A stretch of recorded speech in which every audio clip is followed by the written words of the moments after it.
નમસ્કાર મિત્રો, દેશ અને દુનિયાના સૌથી મોટા સમાચારમાં આપનું સ્વાગત છે। તો આજના તાજા સમાચાર મેળવવા માટે વિડીયોને અંત સુધી જોતા રહો અને આવા જ દરરોજના સમાચાર સૌથી પહેલા મેળવવા માટે આ ચેનલને સબસ્ક્રાઇબ કરવાનું ના ભૂલતા। तो मित्रों आज प्रथम समाचार विषय बात करें तो गुजरात मुख्यमंत्री भूपेन्द्र पटेल द्वारा आपवामां आवी मोटी कड़क चेतवणी। जी मित्रों दरेक गुजरातवासीओ आ समाचार खास ध्यानथी सांभळजो। मुख्यमंत्री भूपेन्द्र पटेले आजे केबिनेटमां सेक्रेटरीओने झाटक्या हता अने जणाव्युं, कारण के मित्रों गुजरातमां छेल्ला घणा बधा समयथी तमे जोई रह्या छो के वारंवार जे दुर्घटनाओ थई रही छे तेने लईने सेक्रेटरीओने झाटकता कह्युं के हमणां जे मित्रों गंभीरा ब्रिज तूट्यो अने जे पुल तूटवाने कारणे दुर्घटना बनी छे तेने लईने मित्रों मुख्यमंत्री भूपेन्द्र पटेले जणाव्युं के खास કરીને આ ઘટના બને ત્યારબાદ જ દરેક લોકોને શા માટે ખબર પડે છે, અગાઉ શા માટે આ દુર્ઘટના પહેલા જ કે પૂરની પરિસ્થિતિ ખરાબ છે તેવી ખબર શા માટે પડતી નથી। ગંભીરા બ્રિજની જેવા જ મિત્રો અત્યારે જે છે તે સર્વે કરવામાં આવ્યો ત્યારે જવાબ મળ્યો કે 133 પુલ ગુજરાતમાં એવા છે કે જે જર્જરિત હાલતમાં છે, જે ગમે ત્યારે પડી શકે। આ જવાબમાં મિત્રો મુખ્યમંત્રી ભૂપેન્દ્ર પટેલે જણાવ્યું કે આ દુર્ઘટના બાદ જ શા માટે જાણવા મળે છે કે આ બધા પુલની હાલત આવી છે, દુર્ઘટના થયા પહેલા શા માટે લોકોને કશું જાણવા મળતું નથી। અને સાથે જ મિત્રો સેક્રેટરીઓને પણ તેમણે ખખડાવ્યા હતા અને જણાવ્યું હતું કે દરેકે દરેક વસ્તુઓનું ધ્યાન જે છે તે કાળજીપૂર્વક રાખવામાં આવે અને આવી દુર્ઘટનાઓ જે બને છે તે ના બને તેની લઈને મિત્રો તેમણે જે છે તે ચેતવણી આપી અને જણાવ્યું હતું કે ખાસ કરીને ઓફિસમાં બેસીને જ રિપોર્ટિંગ કરવું છે તે હું નહીં ચલાવી લઉં। સરકાર બેઠા બેઠા જ રિપોર્ટિંગ કરવાનો પગાર નથી આપતી। દરેકે દરેક સેક્રેટરીઓએ આટલામાં સમજી જવું પડશે, ફિલ્ડ ઉપર જઈને કામ કરવું પડશે, ઓફિસમાં બેઠા બેઠા પગાર નહીં મળે, સુપરવિઝન વધારવો કરવામાં આવે, નહીતર એક્શન લેવામાં કોઈ પણ દરકાર રાખવામાં આવશે નહીં, આવી વારંવાર દુર્ઘટનાઓ જે છે તે ભોગવી લેવામાં આવશે નહીં તેમ કહેતા જે છે તે મિત્રો ખાસ કરીને મોટી ચેતવણી મુખ્યમંત્રી દ્વારા આપવામાં આવી। तो ત્યાર પછીના મહત્વના સમાચાર મિત્રો જોઈએ તો વરસાદને લઈને મોટી આગાહી સામે આવી રહી છે। ખાસ કરીને આગામી 3 થી 4 દિવસ ગુજરાત રાજ્ય માટે ભારે વરસાદની આગાહી જાહેર કરવામાં આવી। રાજ્યમાં મિત્રો છેલ્લા 24 કલાકમાં માત્ર 13 જ તાલુકામાં વરસાદ વરસ્યો છે, એટલે કે ગઈકાલે જે અને આજે ગુજરાત રાજ્યમાં વરાપનો માહોલ જોવા મળ્યો હતો, એટલે કહી શકાય કે વરસાદે વિરામ લીધો છે। ત્યારે મિત્રો હવામાનના જાણીતા નિષ્ણાંત અંબાલાલ પટેલે એક નવા વરસાદના રાઉન્ડની તારીખો પણ આપી દીધી છે અને ઓફિશિયલ હવામાન ખાતાએ જણાવ્યું છે કે ગુજરાત રાજ્ય ઉપર 19 તારીખથી લઈને 25 તારીખ વચ્ચે કોઈ મોટા વરસાદો જોવા નહીં મળે। મધ્યમથી હળવા વરસાદો શરૂ રહેશે, એટલે કે 1 ઇંચ 2 ઇંચના વરસાદો શરૂ રહેશે। મોટા કોઈ વરસાદની સિસ્ટમ અત્યારે સક્રિય નથી। અને અંબાલાલે મિત્રો જણાવી દીધું કે જુલાઈ મહિનાનું ચોથું અઠવાડિયું જે છે તે અતિ ભયંકર રહેવાના એંધાણ છે। હવે મિત્રો ચોથું અઠવાડિયું ક્યારે શરૂ થઈ રહ્યું છે તેના વિશે પણ મિત્રો તમને માહિતી આપી દઈએ તો ચોથું અઠવાડિયું 22 તારીખ બાદ શરૂ થઈ રહ્યું છે, એટલે કે 22 તારીખથી લઈને આ મહિનાના અંત સુધી જે છે તે ગુજરાત રાજ્યમાં ભારેથી અતિ ભારે સિસ્ટમ જે છે તે બંગાળની ખાડીમાંથી આવશે। तो ત્યાર પછીના મહત્વના સમાચાર મિત્રો જોઈએ તો ગુજરાત રાજ્યનો વિકાસ આમાં કઈ રીતે થાય, કારણ કે ચોંકાવનારા આંકડાઓ સામે આવ્યા। વાત કરીએ મિત્રો એક મોટો રિપોર્ટ જોવા મળ્યો। મિત્રો કેન્દ્ર સરકાર અને રાજ્ય સરકાર હજારો યોજનાઓ ચલાવે છે લોકો માટે અને ગરીબો માટે। તેની વચ્ચે મિત્રો ખાસ કરીને વાત કરીએ તો એનજીઓ આધારિત મિત્રો એક રિપોર્ટ જે છે તે સામે આવ્યો અને એની અંદર મિત્રો ગુજરાત રાજ્યના જે 26 સાંસદો છે તેની કામગીરીનો રિપોર્ટ જે છે તે જાહેર કરવામાં આવ્યો હતો।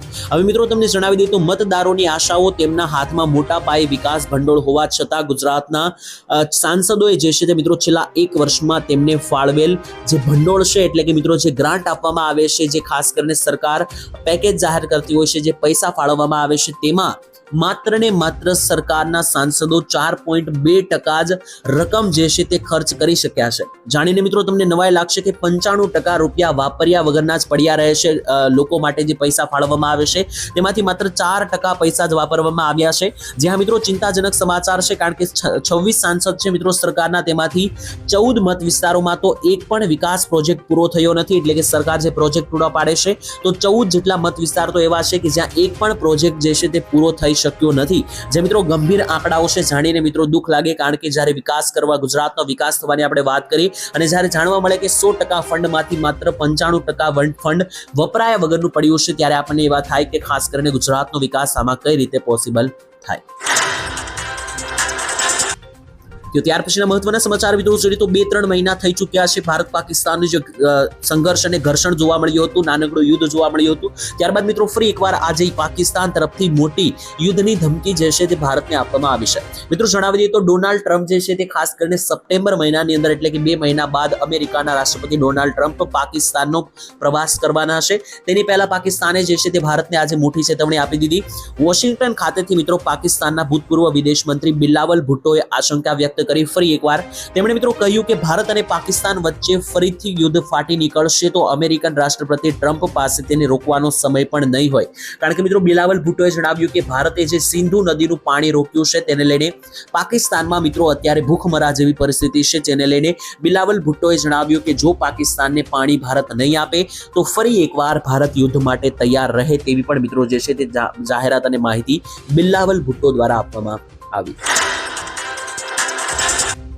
તો ત્યાર પછીના મહત્વના સમાચાર મિત્રો જોઈ લઈએ તો વચનો નહીં પરંતુ પરિણામ આપો તેવું હાઈકોર્ટ દ્વારા જણાવવામાં આવ્યું. મિત્રો ગુજરાત હાઈકોર્ટે અમદાવાદ શહેરના 20 રસ્તાઓ રોંગ સાઈડ ડ્રાઇવિંગ અને ટ્રાફિકના નિયમોનો જે ભંગ થઈ રહ્યું છે, ઉલ્લંઘન થઈ રહ્યું છે તેને લઈને ખાસ કરીને મોટી ચેતવણી આપી, મોટી જાહેરાત જણાવી. હાઈકોર્ટના અગાઉના હુકમ અનુસાર મિત્રો વાત કરી લઈએ તો ખાસ કરીને હાઈકોર્ટે કહ્યું કે કાયદાનું અમલીકરણ નથી થતું એ અત્યારની વાસ્તવિકતા છે. કોર્ટે મિત્રો ભારપૂર્વક કહ્યું કે રસ્તાઓ ઉપર મીડિયા જે હાલત જુએ છે તે બતાવી રહ્યું છે અને લોકો જે છે તે નિસહાય થઈ ગયા હોય તેવું લાગી રહ્યું છે તેવું પણ મિત્રો હાઈકોર્ટ દ્વારા જણાવવામાં આવ્યું. અને વાહન ચાલકો જે છે તે ટ્રાફિક નિયમનું ઉલ્લંઘન કરે છે તેને લઈને પણ જે છે તે માસ્ટર પ્લાન ઘડવામાં આવે અને આ પ્રકારનું ઉલ્લંઘન રોકવામાં આવે તેવી ચેતવણી આપી.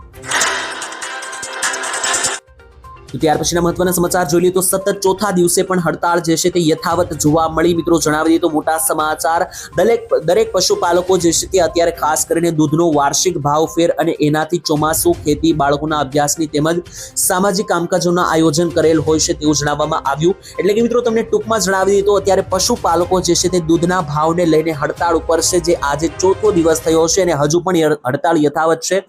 20% જેટલો દૂધનો ભાવફેર જે છે તે આપ્યો હતો જે ગયા વર્ષે, અને આ વર્ષે ફક્ત 9% જ આપ્યો, જેથી તમામ પશુપાલકોના આયોજન ખોરવાઈ ગયા છે. પશુપાલકોનું કહેવું છે કે કઈ રીતના જે છે તે ખેતી કરવી, બાળકોના અભ્યાસ તેમજ જે સામાજિક કામકાજો છે તે કરવા મુશ્કેલ છે, કારણ કે પશુપાલકોને માત્ર ને માત્ર આ વખતે 9% જેટલો દૂધનો ભાવફેર આપવામાં આવ્યો છે. તેની વચ્ચે મિત્રો ખાસ કરીને ભાવફેર વધારવામાં આવે અને ટકાવારી વધારવામાં આવે તે અંતર્ગત પશુપાલકો સતત આજે ચોથા દિવસે જે છે તે હડતાળ ઉપર જારી રહ્યા. તો ત્યાર પછીના મહત્વના સમાચાર મિત્રો જોઈ લઈએ તો ખાસ કરીને વાહન ચાલકો ખાસ ધ્યાન આપે. મોટા સમાચાર, ટ્રાફિકને લઈને સમસ્યા જોવા મળી રહી છે. આ સમસ્યાનો હલ કરવા માટે હાઈકોર્ટે મિત્રો સરકારને સૂચન કર્યું છે. કોઈ પણ વ્યક્તિ જો નિયમોનું પાલન ન કરે તો આવા વ્યક્તિઓના વાહન જે છે તે પણ મિત્રો જપ્ત કરવાની કામગીરી કરો તેવા પણ મિત્રો જે છે તે સૂચનો હાઈકોર્ટ દ્વારા આપવામાં આવ્યા. કારણ કે અમદાવાદ શહેરમાં ટ્રાફિકને લઈને ખૂબ જ સમસ્યાઓ વધી રહી છે અને જો લોકો પ્રેમથી જે છે તે નિયમોનું પાલન ન કરે તો આવા લોકો જે છે તેમના વાહન પણ જપ્ત કરવાની કામગીરી જે છે તે કરો તેવું પણ મિત્રો જે છે તે કહેવામાં આવ્યું.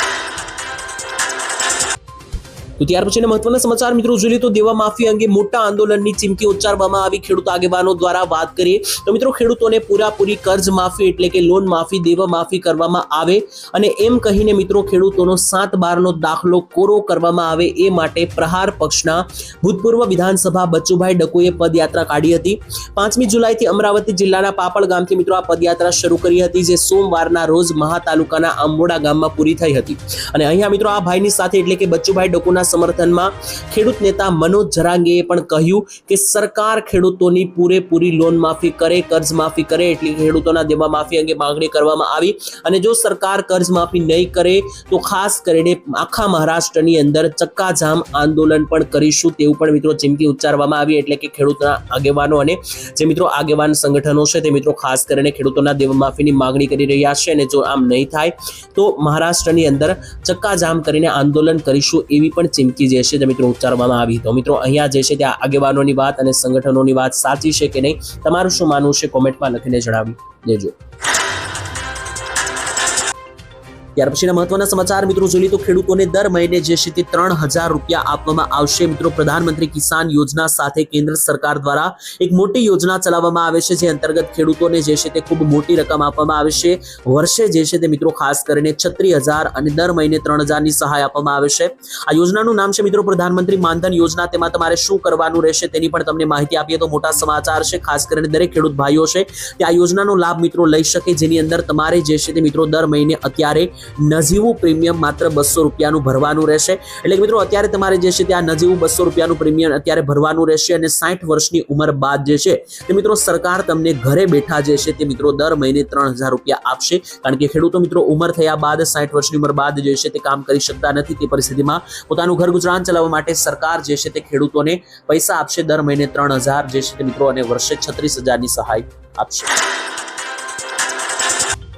ત્યાર પછીના મહત્વના સમાચાર મિત્રો જણાવ્યું તો મોદી સરકારની મોટી જાહેરાત 1.5 લાખ રૂપિયાની સહાય જે છે તે મળવા પાત્ર થશે. મિત્રો ઘાયલ વ્યક્તિઓ જે છે તે યોગ્ય સમયે સારવાર ન મળવાને કારણે પોતાના જીવ ગુમાવી રહ્યા છે, પરંતુ હવે મોદી સરકારે જે છે તે આનો પણ ઉકેલ શોધી કાઢ્યો છે. મોદી સરકાર દ્વારા મિત્રો 5 મે 2025 થી જે છે તે કેશલેસ ટ્રીટમેન્ટ સ્કીમ 2025 યોજના શરૂ કરવામાં આવી છે. આ યોજના અંતર્ગત મિત્રો સરકાર જે છે તે ઘાયલ વ્યક્તિઓને 1.5 લાખ રૂપિયા સુધીની મફત સારવાર આપશે અને મળશે, જેની અંદર મિત્રો કોઈ પણ વ્યક્તિનું જો અકસ્માત થાય છે તો તેમને મફત સારવાર મળશે. આ રકમ કોઈ પણ કાગળ વિના, કોઈ પણ વીમા વિના, દસ્તાવેજ કે એડવાન્સ રૂપિયા વગર મળી જશે. આ યોજના મિત્રો દેશભરમાં લાગુ કરવામાં આવી છે કે જેથી કોઈ પણ વ્યક્તિ કે જેમનો અકસ્માત થાય છે તે પૈસાની તંગીને કારણે જે છે તે મિત્રો ઝઝુમે નહીં અને તેને યોગ્ય સારવાર મળી જાય, તેના માટે સરકાર 1.5 લાખ રૂપિયા પ્રધાનમંત્રી જે યોજના શરૂ કરી છે કેશલેસ ટ્રીટમેન્ટ સ્કીમ તેની અંદર આપશે. તો ત્યાર પછીના મહત્વના સમાચાર જોઈ લઈએ તો ફરી એકવાર સ્માર્ટ મીટરનો વિરોધ જે છે તે શરૂ કરવામાં આવ્યો છે. મિત્રો તમે જાણો છો કે વચ્ચે જે છે તે સ્માર્ટ મીટર ફરજિયાત લગાવવાને લઈને મોટા સમાચાર આવ્યા હતા, ત્યારે પણ લોકોએ વિરોધ કર્યો હતો, કારણ કે લોકોનું માનવું છે કે સ્માર્ટ મીટરમાં વીજળીના બિલ વધારે આવે છે, તેની જગ્યાએ સાદા મીટર જ લાવવા જોઈએ તેવું ઘણા લોકોએ કહ્યું હતું. ત્યારે ફરી એકવાર મિત્રો સુરતની અંદર જે છે તે સ્માર્ટ મીટર લગાવવાને લઈને અનેક વિસ્તારોમાં લોકો વિરોધ યથાવત જોવા મળ્યો, કારણ કે મિત્રો વૃંદાવન સોસાયટીના શહેરોની અંદર, ખાસ કરીને સુરત શહેરની અંદર પાલનપુર પાટિયા પાસે વૃંદાવન સોસાયટીની અંદર મિત્રો વીજળીના મીટરો લગાવવામાં આવ્યા, ત્યારે સ્માર્ટ મીટરને લઈને વિરોધ કરવામાં આવ્યો હતો. આ પહેલા પણ મિત્રો વીજળીના કંપનીઓના કર્મચારીઓ જ્યારે પણ સ્માર્ટ મીટર લગાવવા સોસાયટીમાં આવતા હતા ત્યારે કર્મચારીઓ દ્વારા લોકોને સમજાવવામાં આવતા સ્માર્ટ મીટર અંગે, છતાં પણ લોકો સમજતા નથી અને દિવસે ને દિવસે સ્માર્ટ મીટરનો વિરોધ વધુ ને વધુ ઉગ્ર બની રહ્યો છે. કારણ કે ઘણા બધા લોકોને એવું માનવું છે કે જો સ્માર્ટ મીટર લગાવવામાં આવશે તો વધારે બિલ, વીજળીના બિલ આવશે અને સાદા મીટરમાં ઓછું બિલ આવે છે. આ અંગે મિત્રો તમારું શું કહેવું છે? સ્માર્ટ મીટર લગાવવા જોઈએ કે અત્યારે જે સાદા મીટર ચાલે છે તે ચાલવા દેવા જોઈએ? કોમેન્ટમાં લખીને જણાવી દેજો. ત્યાર પછીના મહત્વના સમાચાર જોઈ લઈએ તો ગુજરાત રાજ્યમાં મફત વીજળીને લઈને મોટા સમાચાર. જણાવી દઈએ તો મિત્રો ભારતના 5 થી 6 રાજ્યો એવા છે કે જ્યાં સરકાર અત્યારે મફત વીજળી આપી રહી છે, જેને લઈને ગુજરાત રાજ્યમાં પણ મફત વીજળી આપવાની માંગો ઘણા બધા સમયથી ઉઠી રહી છે. તેની વચ્ચે મોટા સમાચાર સામે આવ્યા. સૌથી પહેલા તો મિત્રો દિલ્હીમાં 200 યુનિટ સરકાર મફત વીજળી આપે છે મહિનાની અંદર, એટલે કે 1400 રૂપિયા જેટલું બિલ લગભગ માફ થઈ જાય છે. ઝારખંડની અંદર સરકાર 125 યુનિટ આપતી હતી. રાજસ્થાનમાં પણ 5-5 લાખ પરિવારોને 300 યુનિટ મફત વીજળી મળે છે. હિમાચલ પ્રદેશમાં પણ 125, તો પંજાબમાં તો 300 યુનિટ મફત વીજળી મળે છે. ત્યારે ગુજરાત રાજ્યની અંદર મફત જે છે તે મિત્રો વીજળી મળશે કે નહીં તેને લઈને મોટા સમાચાર જે સામે આવ્યા. તેની અંદર મિત્રો ખાસ કરીને જ્યારે ચૂંટણી યોજાઈ હતી ગયા વર્ષે ત્યારે પણ આને અંગે માંગણી થઈ હતી. ત્યારે મિત્રો હમણાં જે છે તે ખાસ કરીને બજેટમાં મંત્રીઓને પૂછવામાં આવ્યું હતું વિરોધ પક્ષ દ્વારા કે ગુજરાતમાં મફત વીજળી આપવામાં આવશે કે નહીં. ત્યારે મંત્રીઓએ જણાવ્યું કે ગુજરાતમાં સરકારની મફત વીજળી આપવા અંગે કોઈ અત્યારે વિચારણા નથી, એટલે કે ગુજરાતમાં મફત વીજળી જે છે તે હમણાં મળશે નહીં. તો ત્યાર પછીના મહત્વના સમાચાર મિત્રો જોઈ લઈએ તો જીએસટીના ફેરફારોને લઈને મોટા સમાચાર. હવે ગુજરાતીઓને મોંઘવારીમાંથી મળી શકે મોટી રાહત. જ્યાં મિત્રો જીએસટીમાંથી 12% સ્લેબને નાબૂદ કરવામાં આવી શકે, કારણ કે સરકાર જીએસટીમાં મોટા ફેરફારો કરવા જઈ રહી છે. આજે મિત્રો પ્રધાનમંત્રી કાર્યાલયની અંદર એટલે કે મોદીજીની જે બેઠક બોલાવવામાં આવી હતી ત્યારે જીએસટીમાં મોટા ફેરફારને સૈદ્ધાંતિક મંજૂરી આપી દેવામાં આવી છે.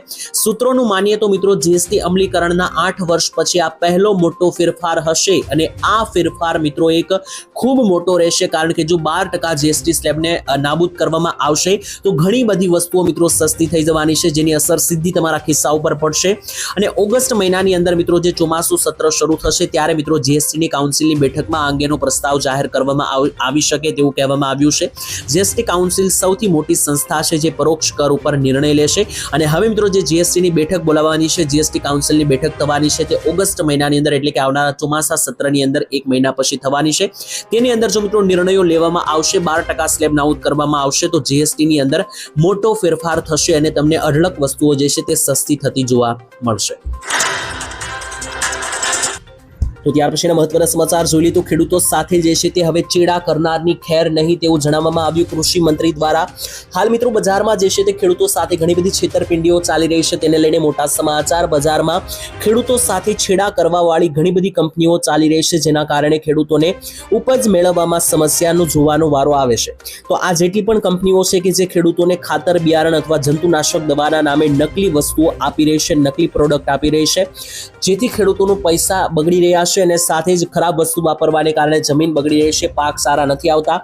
આ કારણે મિત્રો જે છે તે હવે ખેડૂતો સાથે ચેડા કરનારાઓની ખેર નથી. ખેડૂતો દ્વારા કરવામાં આવેલી જે ફરિયાદો છે તેને જોતા હવે કેન્દ્ર સરકાર એક્શન મોડમાં આવ્યું છે અને જણાવ્યું છે કે ખેડૂતો સાથે જે પણ આવી રીતના ચેડા કરનાર કંપનીઓ છે તેમની સામે કાર્યવાહી કરવામાં આવશે. તો ત્યાર પછીના મહત્વના સમાચાર મિત્રો જોઈ લીધું ગુજરાત સમાચાર સૌથી મોટા છે. આ નંબર જો તમારા ફોનમાં ના હોય તો આજે જ સેવ કરી લેજો. જ્યાં મિત્રો ઘણી વખત ઇમરજન્સીની જરૂરિયાત પડી જતી હોય છે, ઘણી વખત મિત્રો ત્યારે તમે ઇમરજન્સીમાં હોય ત્યારે તમને કોઈ નંબર યાદ ના આવે, તો આ એક નંબર તમારા ફોનમાં હોવો જ જોઈએ 100% કે જેનાથી તમને ઇમરજન્સી તમામ સુવિધાઓ મળી રહેશે. હેલ્પલાઇન માટે મિત્રો તમને ખબર હશે કે 100, 101, 108 જેવા નંબરો જે છે તે ડાયલ કરવા પડતા હતા અત્યાર સુધી, જેમાં 100 નંબર ઉપર મિત્રો ગુજરાત પોલીસને ફોન લાગતો હતો, 108 ઉપર મિત્રો તાત્કાલિક સારવાર માટે એમ્બ્યુલન્સ અને 101 ઉપર મિત્રો ફાયર બ્રિગેડને ફોન લાગતા હતા. હવે મિત્રો આની સાથે એક જ માત્ર એવો નંબર છે કે જે તમારે સેવ કરવાનો રહેશે. એ નંબર ઉપર તમને હવે જે છે તે ફાયર બ્રિગેડ, એમ્બ્યુલન્સ કે પોલીસની તમામ સેવાઓ મળી જવાની છે. આ નંબર છે મિત્રો 112. તો જો તમારા ફોનમાં મિત્રો નંબર ના હોય તો 112 લખી લેજો. ઇમરજન્સી સેવાઓ માટે તમારે 108, 101 કે 100 ઉપર ફોન નહીં કરવો પડે. 112 ઉપર મિત્રો તમે ફોન કરશો તો તેના ઉપર તમને તમામ જે છે તે ઇમરજન્સી સેવાઓ મળશે, જેમાં એમ્બ્યુલન્સથી લઈને ફાયર બ્રિગેડ તમામ સમાવેશ થઈ જશે. તો ત્યાર પછીના મહત્વના સમાચાર મિત્રો જોઈએ તો હવે આખું ગુજરાત એક કાયદો લાગુ કરવામાં આવશે. જો તમારી પાસે પ્રૂફ આધાર કાર્ડ, પાન કાર્ડ, ચૂંટણી કાર્ડ છે તો ખાસ આ સમાચાર જાણવા જરૂરી રહેશે.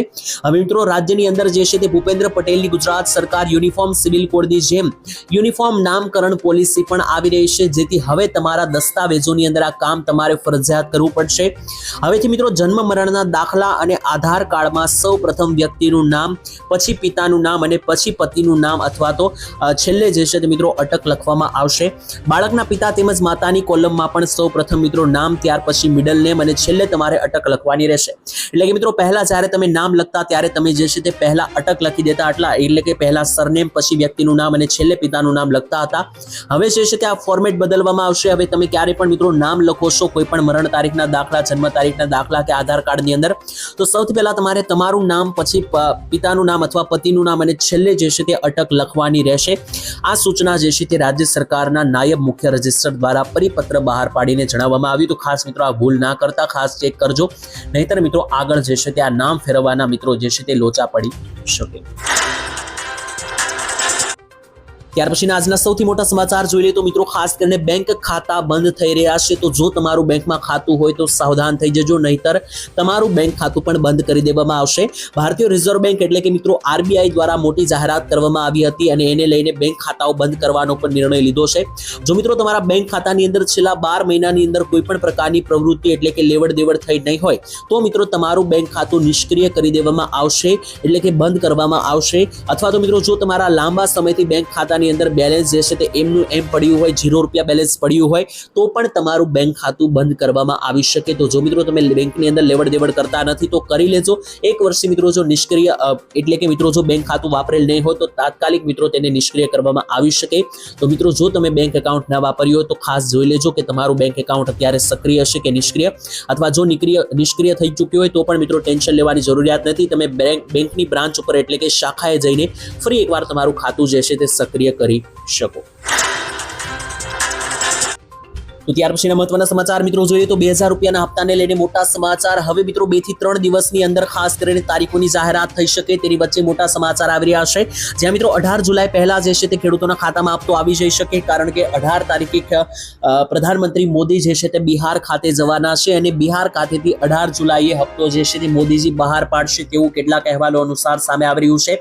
જો કે મિત્રો મોદીજી દ્વારા હજુ અથવા તો સરકાર તરફથી હજુ કોઈ ઓફિશિયલી જાહેરાત થઈ નથી. અને મિત્રો તમને જણાવી દઈએ તો હવે જે છે તે ઘણા બધા લોકોને આ હપ્તો પણ નહીં મળે, તો ખાસ તમારે એ વાતનું ખાસ ધ્યાન રાખવું પડશે. એવા લોકો કે મિત્રો જેમણે હજુ સુધી ફાર્મર રજિસ્ટ્રી ખેડૂત નોંધણી નથી કરાવી તેવા લોકો પણ હપ્તાથી વંચિત રહી જશે. અથવા મિત્રો એવા લોકો કે જે ખોટી રીતે આ યોજનાનો લાભ લઈ રહ્યા હોય, પોતે ખેડૂત ના હોય છતાં પણ લાભ લઈ રહ્યા હોય, તેવા લોકોને પણ આ યોજનાની અંદર લાભ નહીં મળે. અને સાથે જો તમારી ઘરમાં કોઈ સરકારી નોકરી કરતો હોય અથવા કોઈ મોટી પોસ્ટ ઉપર ડોક્ટર, વકીલ કે એન્જિનિયર હોય તેવી પરિસ્થિતિમાં પણ મિત્રો તમને જે છે તે 2000 રૂપિયાનો આવનારો હપ્તો નહીં મળે. અને જો તમે KYC પ્રોસેસ પણ કરાવેલી નહીં હોય તો પણ મિત્રો જે છે તે તમે 2000 રૂપિયાના હપ્તાથી વંચિત રહી જશો. તો મિત્રો હજી ઘણા બધા દિવસની રાહ છે, તમે આ બધી જ વસ્તુ જો તમારી બાકી હોય તો કમ્પ્લીટ કરાવી લેજો અગાઉ, જેથી કરીને તમને 2000 રૂપિયાનો હપ્તો જે છે તે મિત્રો ટાઈમસર મળી જાય. ત્યાર પછીના મહત્વના સમાચાર મિત્રો જોઈએ તો ખેડૂતોને મળશે 25000 રૂપિયાની સહાય. આજે કરવામાં આવી મોટી જાહેરાત. ગુજરાતના ખેડૂતોને મિત્રો ખેતી કામમાં ખૂબ જ ઉપયોગી થાય તેવા સાધનો ખરીદવા માટે સરકાર 25000 રૂપિયા આપશે, જેની અંદર તમને મિત્રો જણાવી દીધું ખાસ કરીને ખેડૂતોને ટ્રેક્ટર અથવા તો સનેડો ખરીદવા માટે સરકાર 25% અથવા તો 25000 રૂપિયાની સહાય આપશે. તો જો મિત્રો તમારે પણ આવા સાધનો ખેતી માટે ખરીદવા હોય અને તમે ખેડૂત હોય તો તમે આ યોજનામાં અરજી કરી શકો, 25000 રૂપિયા સુધીનું રકમ જે છે તે મેળવી શકો.